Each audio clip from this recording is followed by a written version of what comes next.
I'm Mike Muna. I'll be the host today, the Director of Sales over here at LunchAssist. Also want to welcome back our co-host, Emma Finn. Emma is our Communications and Training Coordinator. And then lastly, I want to welcome today's guest expert, Ali Mrachek. Ali is a former food service director and one of our consultants. And another fun fact about Ali is the daughter of apple farmers, which is ironic that she's talking about farm to school today. Also want to give a special shout out to Catherine Carnitz on the Zoom controls. Appreciate everything you've done throughout the entire series with helping us get this set up, as well as the rest of the LunchAssist team that's joining us on the call today. And lastly, just want to thank all of our pro members again for all that you do to continue to support us.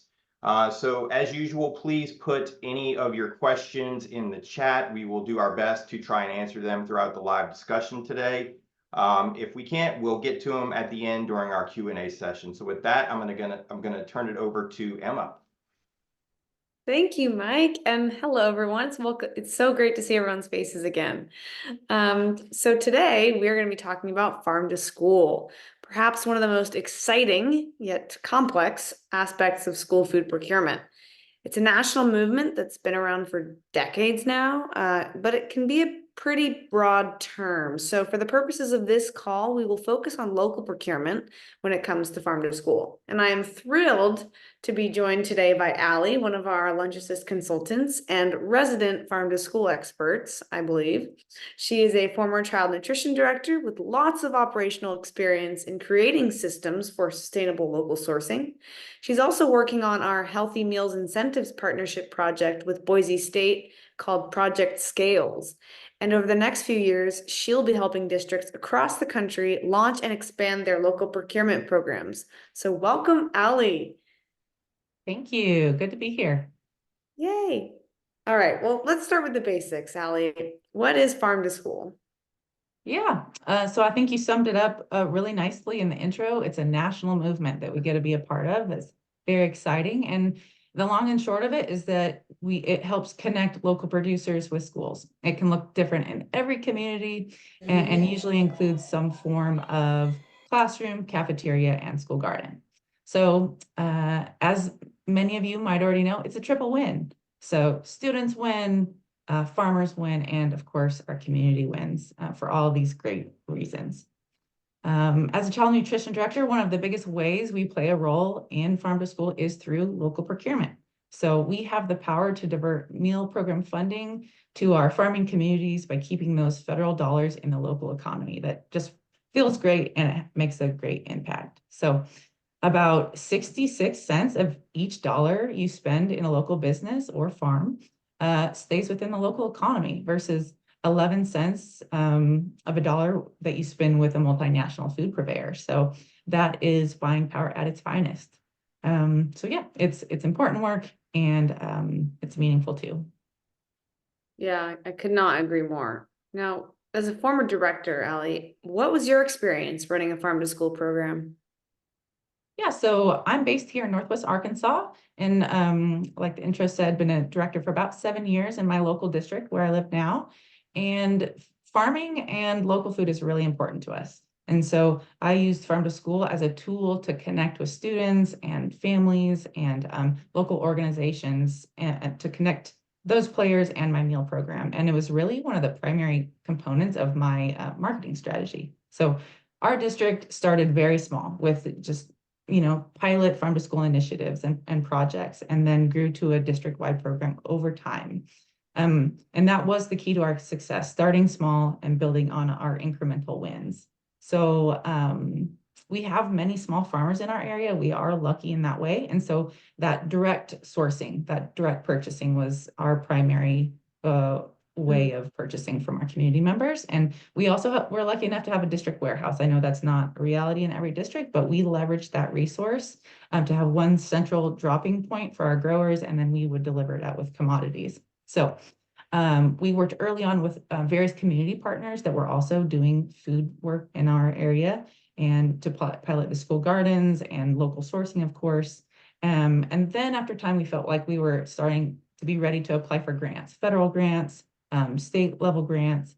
And after with those supports, we were able to create these sustainable systems and these protocols. I really am all about creating systems to make it easier on everyone. And eventually these concepts were included into the curriculum and our meal program. And after 10 years, we were sourcing about 25 to 30% of our food budget on local foods. And I know that's the story of or a similar story of many people on this call today. So I've just, any stories you have, drop in the chat, because I think we should be celebrating everybody's wins. Sometimes this hard work is kind of hard. Absolutely. And I'm really glad to hear also that the program is still going strong. I mean, I suspect there are quite a few others on this call with some farm to school experience as well. So if you're on the call live today, we'd love to know what your experience has been with farm to school. Please put your answer in the chat box. And while that's going on, Allie, I know there's been some recent buzz with nutritional updates on the federal level, and farm to school program has been impacted by this. So can you tell us what's been updated around policy? Yeah, big news. The final rule finally came out, and effective July 1st, 2024, so the beginning of this coming school year, there will be 2 strategies under the geographic preference option that helps us purchase local. So we can continue to apply additional points and credits for local unprocessed agricultural products, which we now refer to as the defined scoring advantage. We'll go into that in a second. Or for the first time, and this is maybe the most exciting part, is that you can use local as a specification. So this defined scoring advantage that we used to call geographic preference, and this being able to use local as a specification, they're both optional, but they are very helpful in the formal solicitation process to help you target more local products. So you can choose to use one strategy or a combination of the two. It's really up to you. So this means this local definition that you can define and require locally grown, raised, or caught foods to be sourced for your meal program. And you can remove products or bids that do not meet this standard. So we're taking like a firmer stance on the foods that we want to procure instead of it would be nice to have. Geographic preference, as I mentioned before, will now be an umbrella term for all the ways that you can target local during procurement. So if you are hearing the term defined local advantage, that is the term we'll now use. That means applying extra preference points to the local products during bid evaluation. So keep in mind, though, that this final rule, this local definition and the defined scoring advantage, it really only applies to unprocessed or minimally processed local foods. So processed foods will not be included under this local provision. So think of unprocessed or minimally processed foods as those that retain their inherent character of the raw ingredients.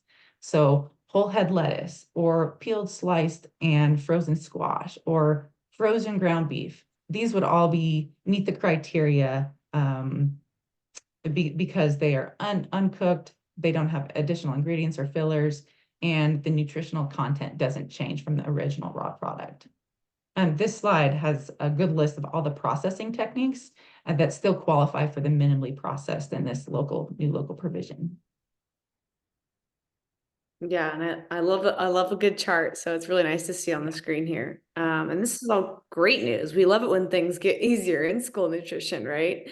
So tell me, Allie, why would we take the time to formalize a local definition? And how does one use a local definition in the procurement process? Yeah, so probably the most important reason to set this local definition is to help you target those local products during formal procurement, during that formal procurement process and solicitation. So including a local definition in a micro purchase or a small purchase process can be informative, but because you hand select the sellers that are submitting pricing, you'll automatically get the local foods that you're looking for. So how you define your local product definition is up to you. That's good news. It can be flexible with your community and what you have available. So do your research to figure out which farms are in your region, and then set your local local definition broadly enough to include as many farmers as possible so that you're still encouraging that competition that the USDA likes to see. So you can set one definition for all products. You could do it based on specific products, based on what you have in your area, or you could even do maybe like a tiered approach on preference, which can be helpful if you live close to a state border or close to a certain growing area. And the good news is that this definition could change over time as you meet local producers and your program grows and changes. So bid language is not the only reason that setting a local definition is important. You can use the definition in a way that helps you say yes to some products and no to others.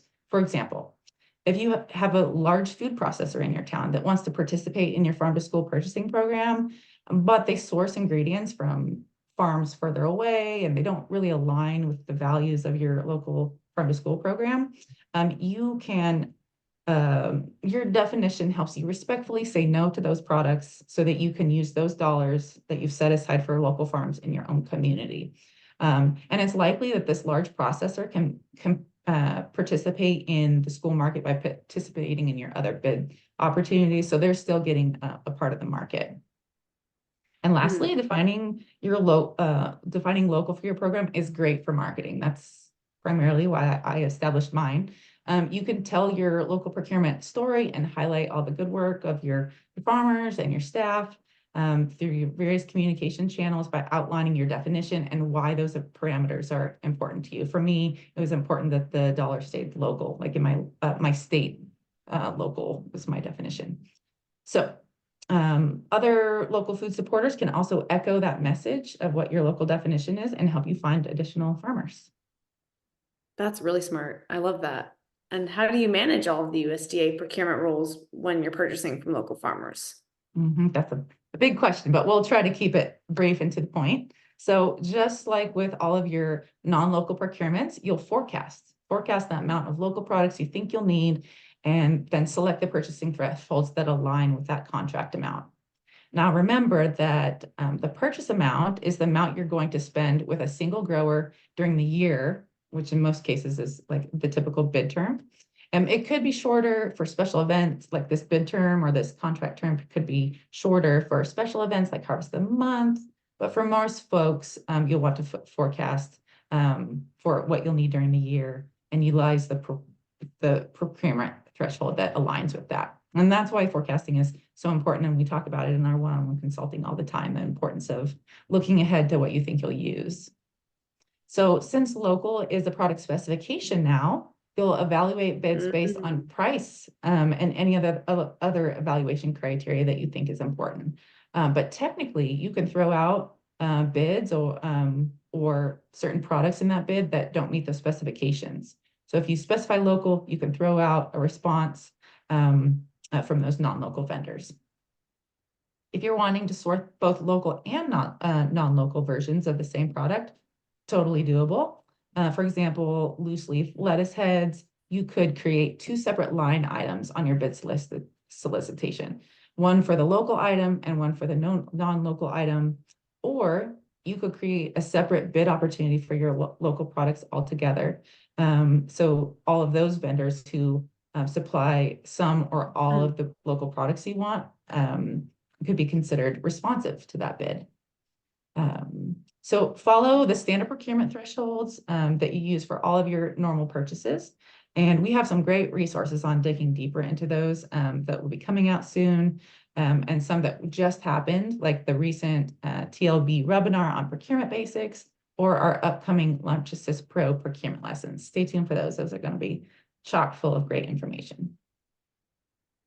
Yeah, and thank you for tying it back to all of that, because I know that these threads are all linked, right? So I just want to ask, what if a school already has bids set up with broadline distributors? How might a school go local?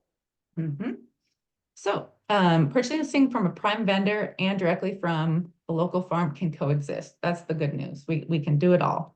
You can establish that your local products have a different specification or intended use.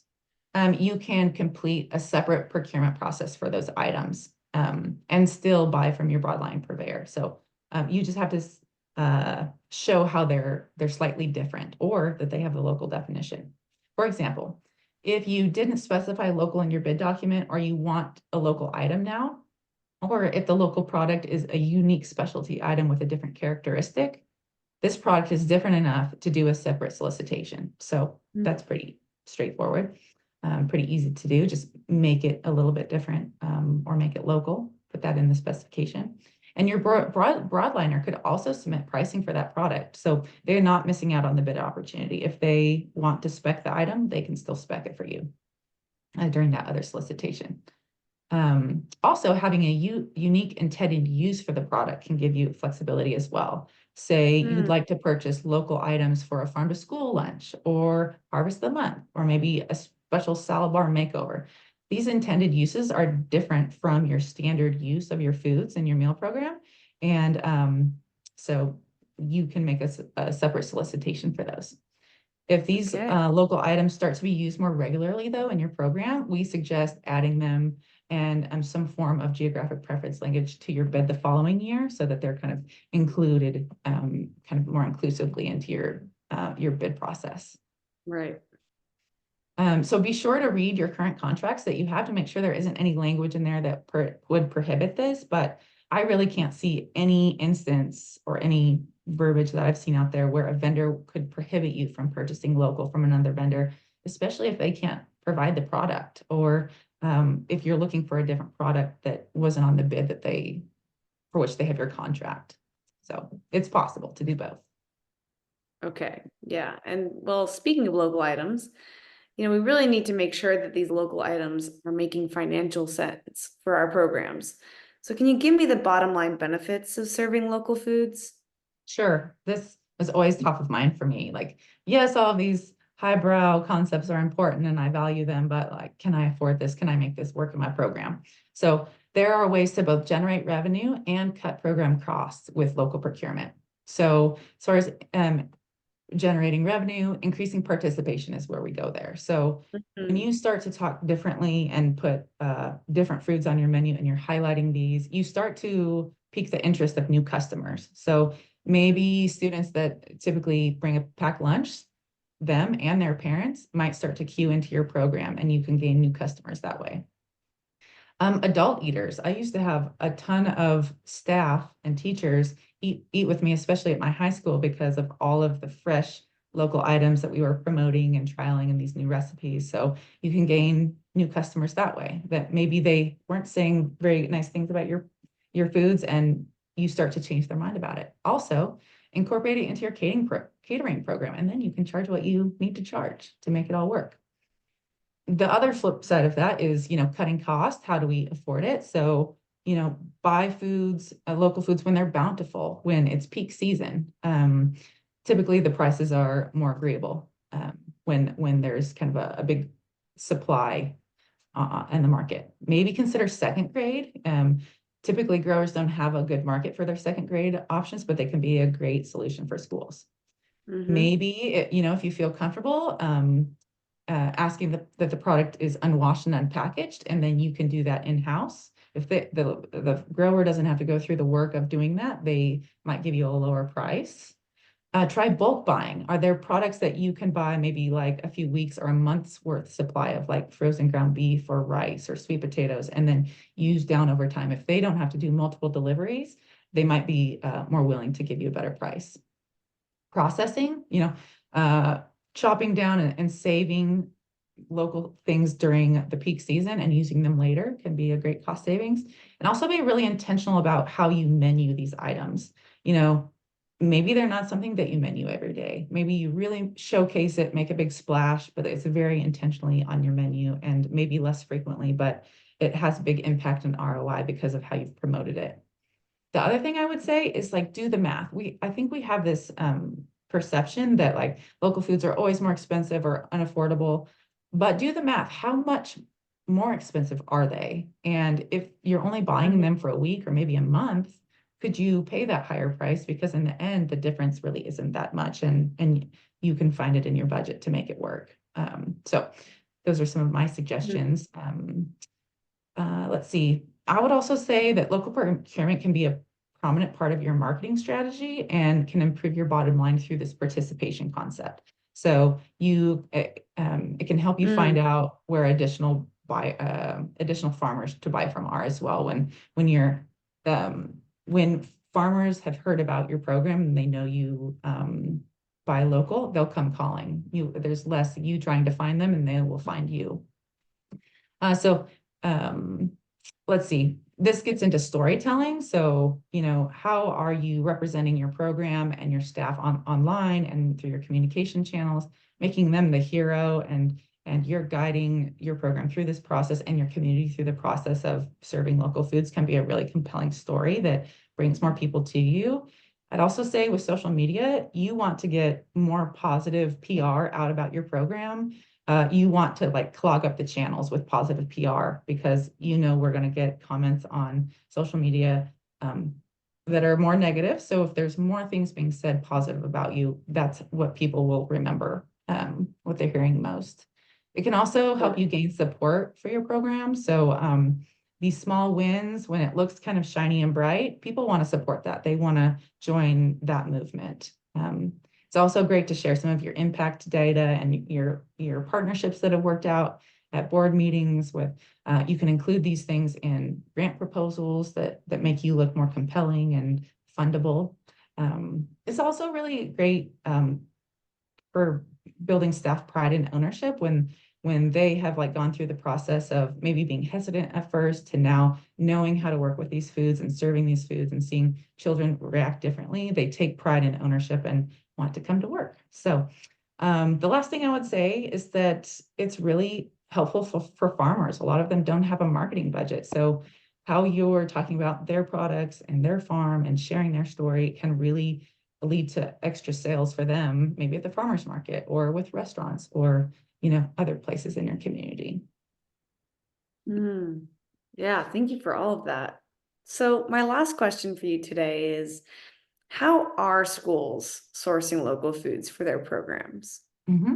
Yeah. So some of the common ways are listed on this slide, the next slide, but I'd say get creative. What local foods are in your area? And my favorite pro tip is call the district next door who's sourcing local and ask what growers or purveyors they're buying from, because then those growers are interested in institutional markets and you can ask them if they've got capacity to take on another district. So kind of sharing the resource.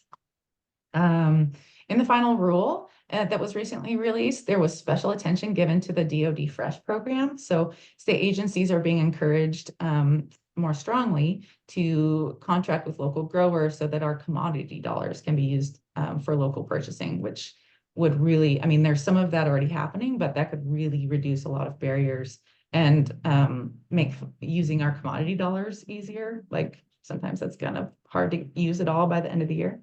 So we're really waiting to see, we're hoping to see more information come up about that once the new standards go into effect on July 1st.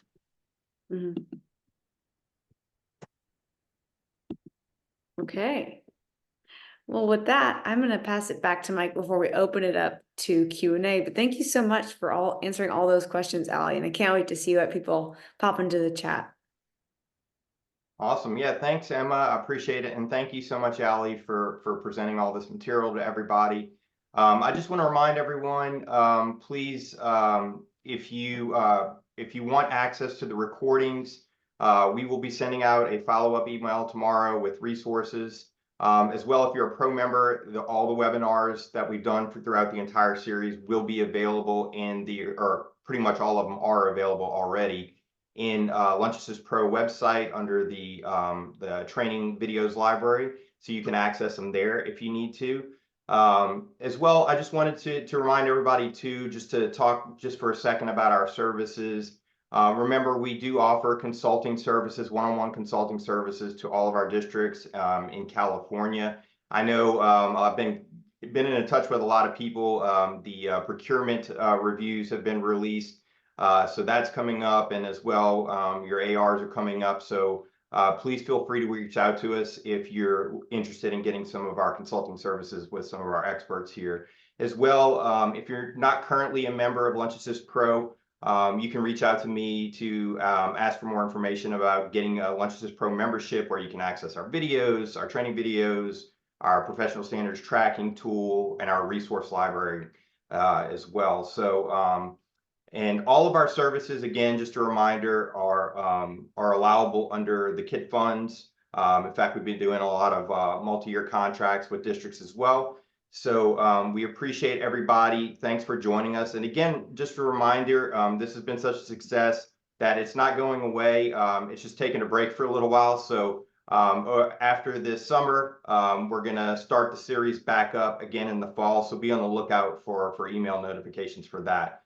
So with that, I will pass it back over to Emma to kick off the Q&A session.